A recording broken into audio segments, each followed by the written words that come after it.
2020 corona காலகட்டத்தில் தந்தை மகன் ஜெயராஜ் ஃபினிக்ஸ் கொலை வழக்கு நம்ம எல்லாருக்குமே ரொம்ப தெரிஞ்ச ஒரு விஷயமா இருந்துச்சு.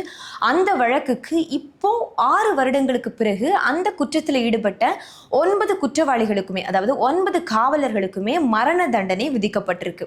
பொதுவாக ஆயுள் தண்டனை கொடுக்கணும் அப்படி இருந்த சூழ்நிலையில இது போன்ற குற்றங்கள் இனிமேல் நடக்கக்கூடாது அப்படிங்கிறதுக்காக இப்போ மரண தண்டனை விதிக்கப்பட்டிருக்கு. இந்த தீர்ப்பு எழுதின நீதிபதி அவரோட பேனா முனையை உடைத்திருக்கிறார். இந்தியாவிலே முதல் முறையா இப்படி ஒரு மரண தண்டனை விதிக்கப்பட்டதுக்கு மொத்த நாடுமே வியப்பா பார்த்துட்டு இருக்கு.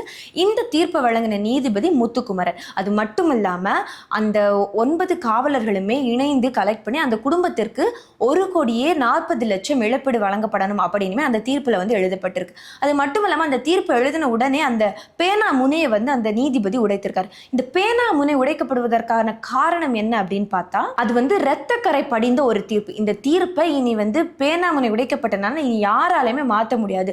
அதாவது அந்த தீர்ப்பு வழங்கின நீதிபதியாலுமே கூட இந்த தீர்ப்பை இனிமே மாற்ற முடியாது அப்படிங்கிறதுக்காக தான் அந்த பேனா முனை உடைக்கப்படுகிறது.